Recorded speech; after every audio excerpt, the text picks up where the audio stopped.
땅에서 자기들이 정착하게 되었다는 사실을 그 누구도 부인할 수가 없었습니다. 그런 상태에서 이제 여호수아가 그 백성들에게 결단을 요구합니다. 그게 14절 15절 말씀이에요. 우리 한번 같이 읽어볼까요? 그러므로 이제는 여호와를 경외하며 온전함과 진실함으로 그를 섬기라. 너희의 조상들이 강 저쪽과 애굽에서 섬기던 신들을 치워버리고 여호와만 섬기라.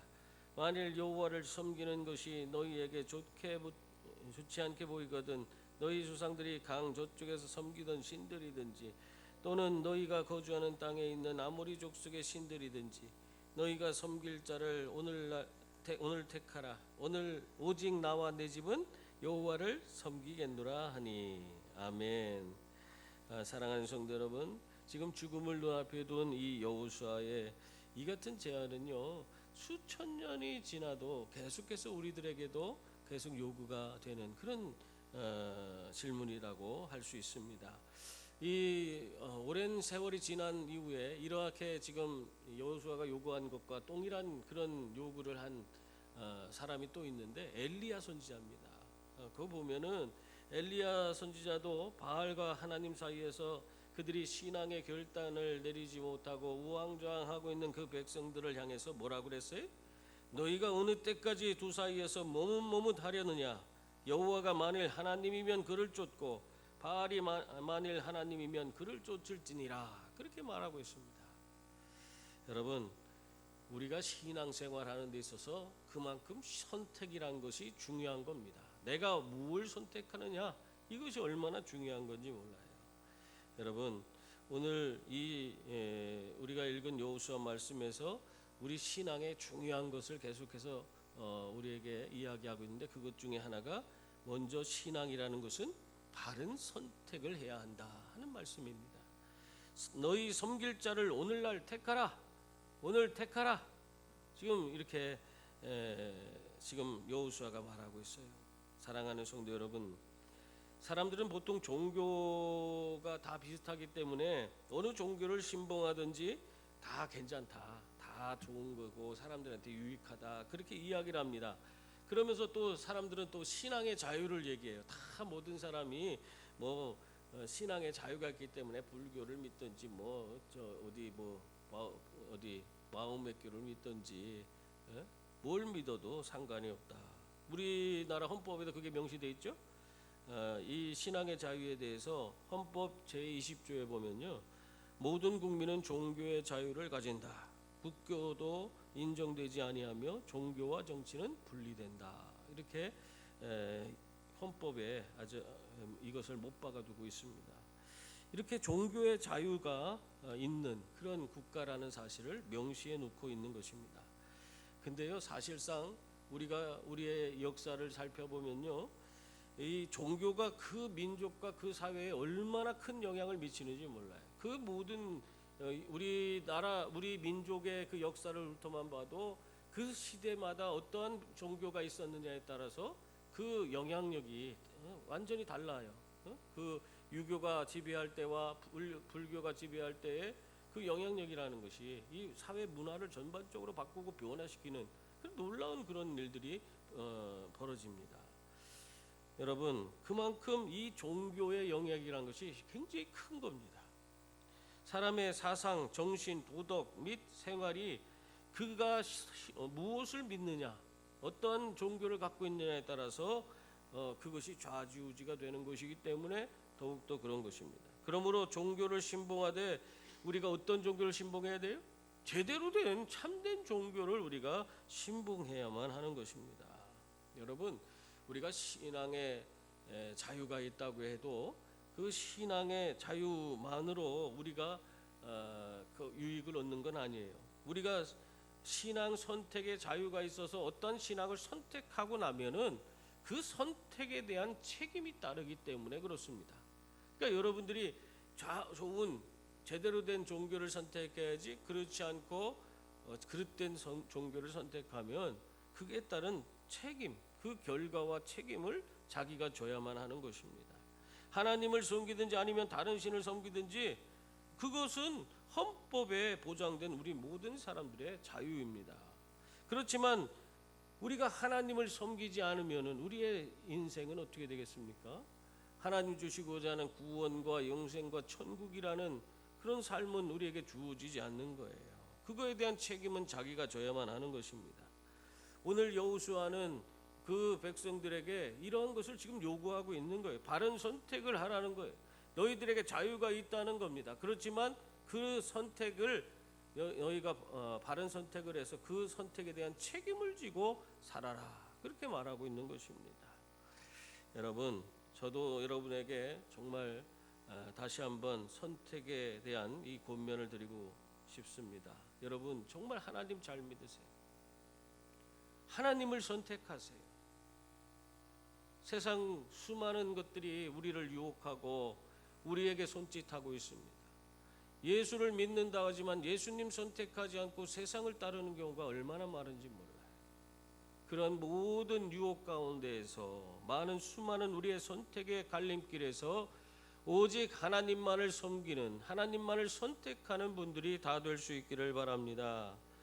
그래야지 여러분이 바른 선택을 통해서 거기에서 그 선택의 결과로 주어지는 것을 여러분들이 온갖 것을 누리며 주님 안에서 복된 삶을 살아갈 수 있기 때문에 그렇습니다. 성경에 보면 어떤 길은 사람의 보기에는 바르나 필경은 사망의 길이니라 그렇게 말씀하고 있어요.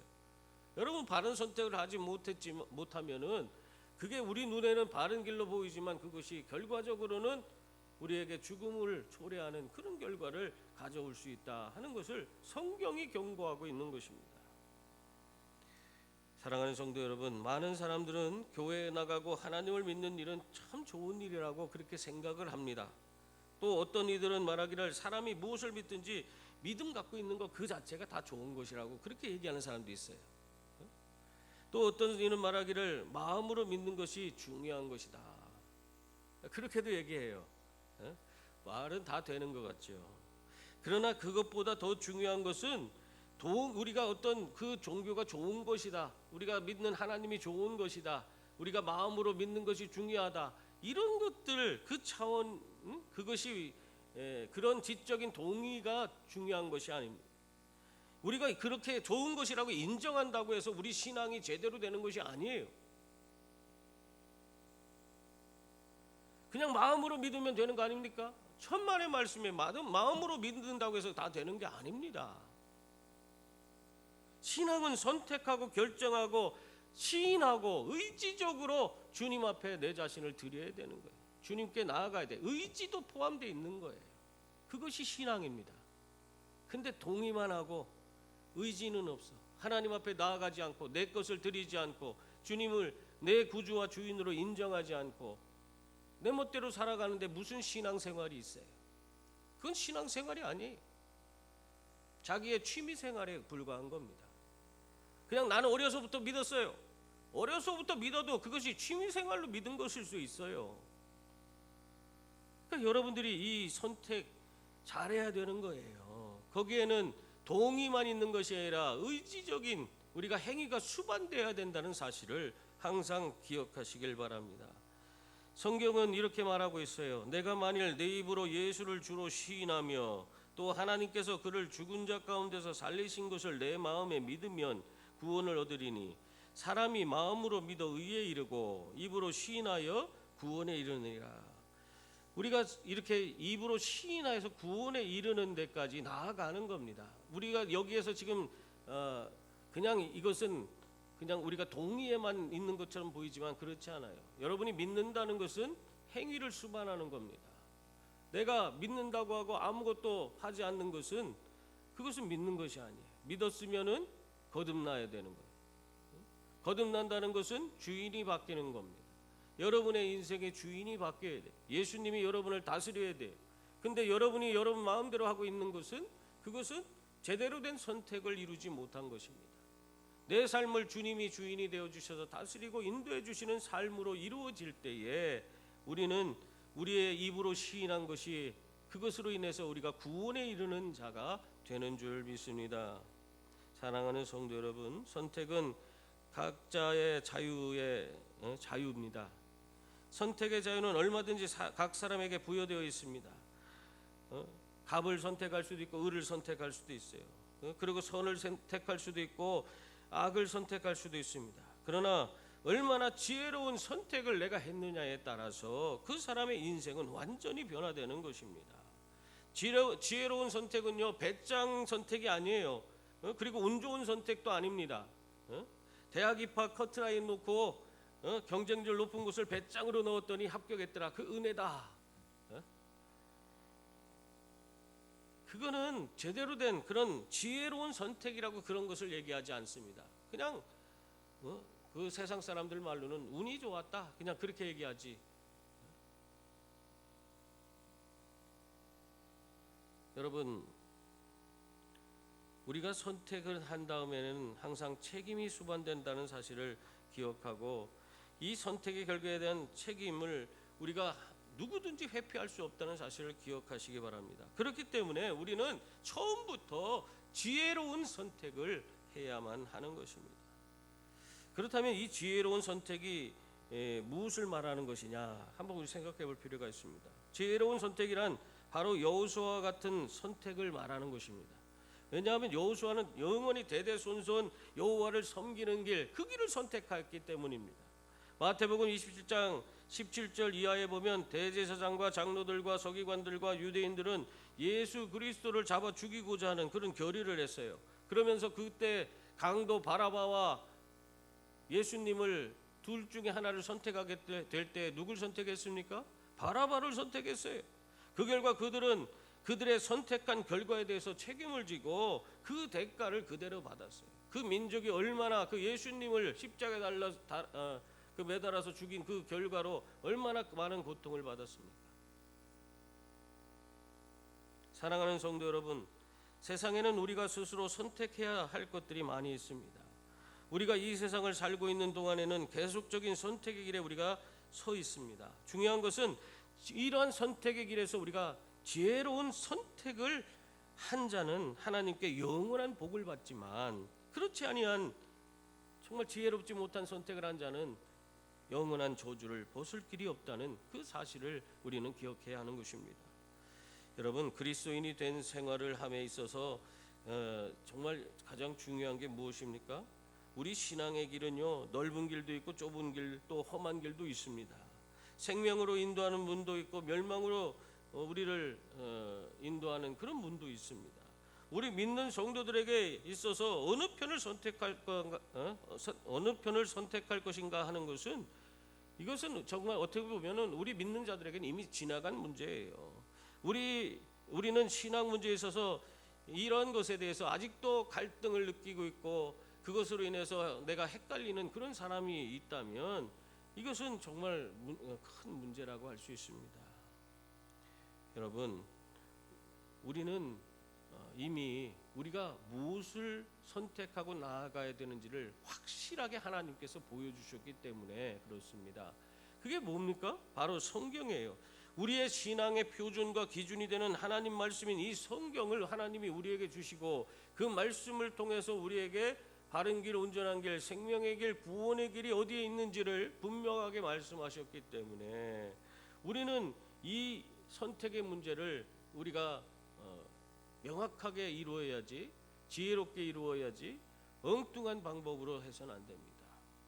여러분, 성경을 기준으로 하지 않은 것은 모든 것이 잘못된 선택이에요. 그러니까 여러분들이 선택을 할 때, 여러분이 뭐 집에서 내 진로를 놓고 고민할 때도 마찬가지, 우리가 어떤 사업장을 개업을 한다고 할 때도 마찬가지, 하나님 앞에서 성경에 이르는 대로 성경을 기준으로 해서 옳은 선택을 하면서 나아가면 됩니다.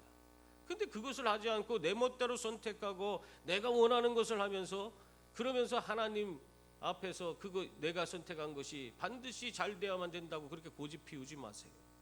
그건 바른 선택이 아닙니다. 지혜로운 선택이 아닙니다. 그것이 잘 된다고 해도 그것이 지혜로운 선택이 아니에요.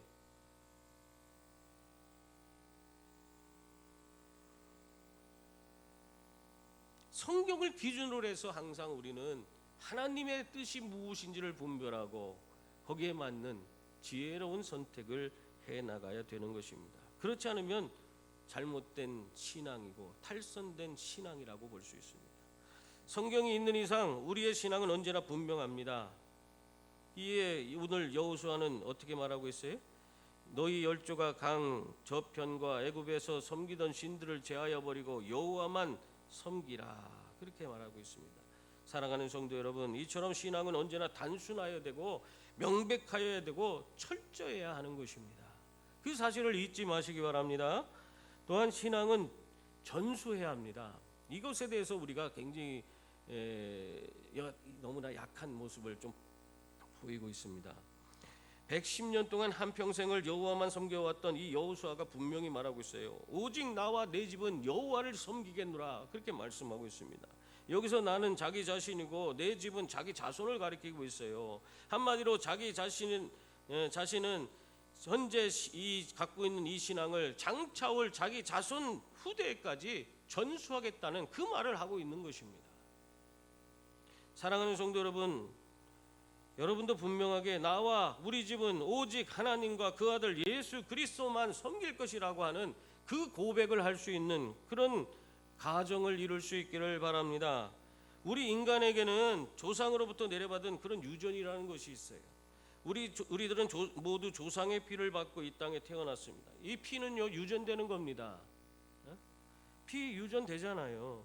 아니, 피만 유전되는 것이 아니라 우리의 그 조상 때부터 내려오는 그 집안의 사상, 감정, 습관, 재능, 여러 가지 많은 것들이 다 조상으로부터 우리가 유전되어서 내려오게 되어 있습니다. 그러나 그 유전 가운데는요 좋은 것도 있고 어떤 것은 나쁜 것도 있어요. 다 좋은 것만 있는 것이 아니에요.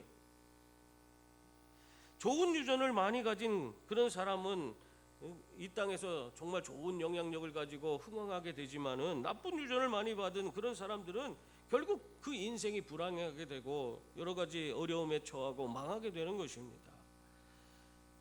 성도 여러분, 우리는 좋은 것도 많이 물려받았지만 더불어 이 불신앙의 육신의 이 죄도 물려받았습니다.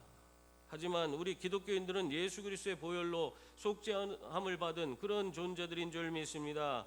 따라서 우리는 육신의 조상들에게서 전하여 받은 이 불신앙의 악한 그런 독소를 우리의 삶에서 다 끊어내야 되는 것입니다. 예수 그리스도의 보배로운 피로 우리가 정결케 되는 그런 분들이 다 될 수 있기를 바랍니다.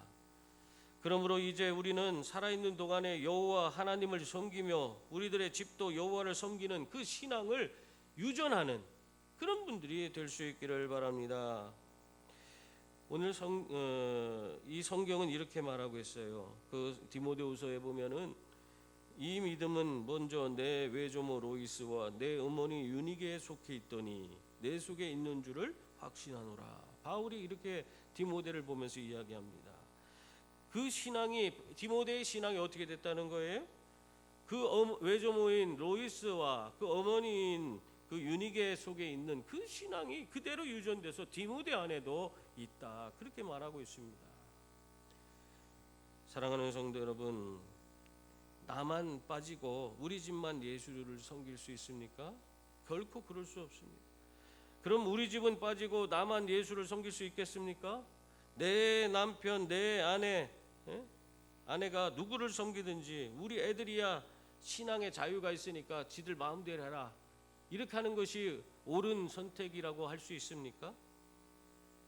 그렇게 해서 나만 믿고 예수 믿으면 되겠습니까? 결코 그렇게 할 수가 없는 것입니다. 그렇게 해서는 안 되는 거예요.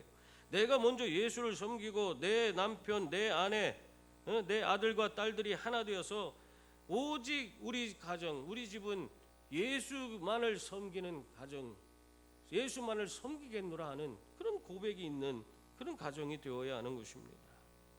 주님은 우리를 악하고 못된 주인에게서 구원해 주셨어요.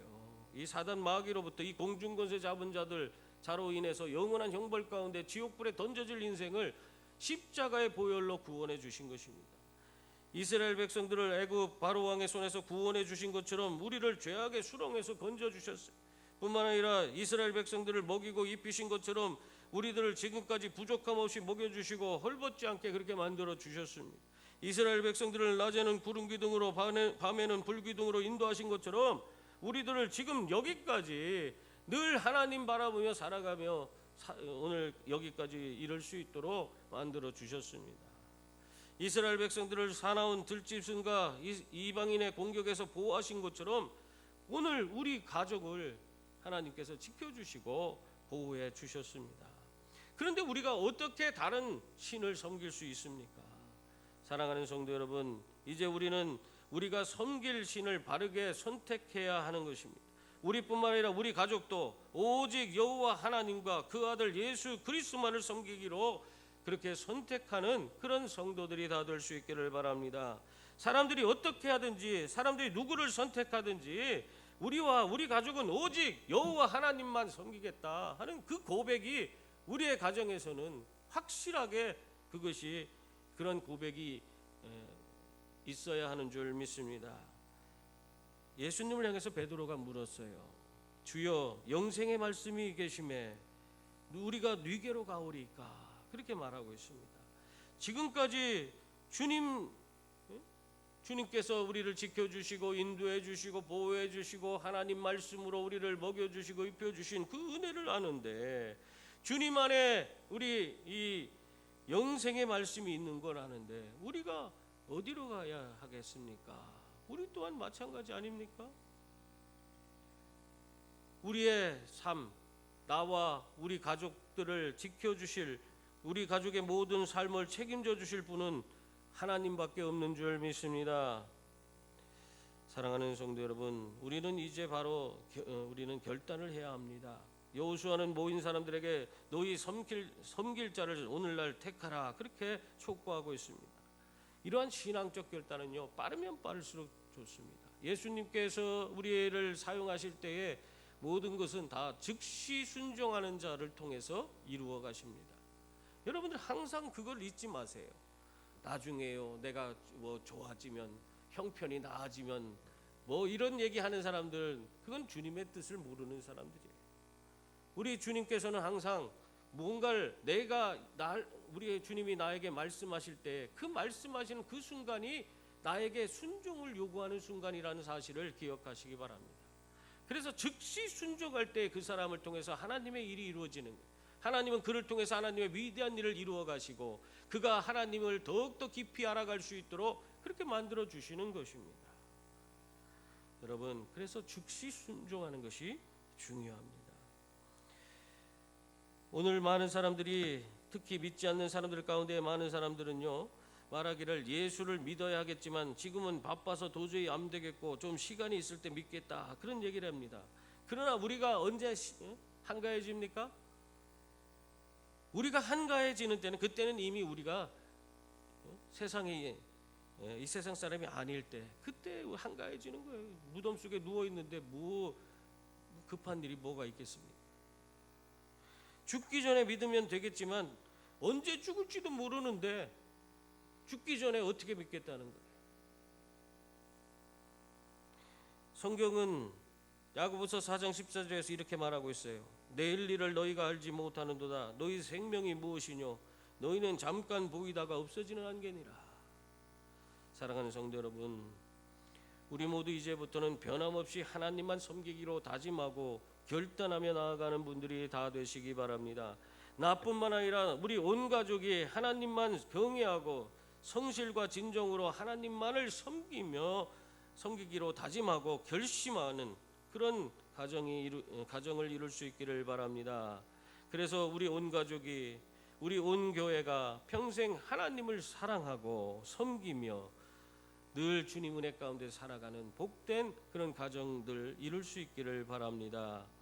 이 같은 다짐으로 각자 맡은 위치에서 최선을 다해 우리가 살고자 하는 그 성도들의 개인과 가정과 기업 위에 하나님의 풍성하신 은혜가 차고 넘치게 될 줄 믿습니다. 기도하겠습니다. 은혜로우신 하나님,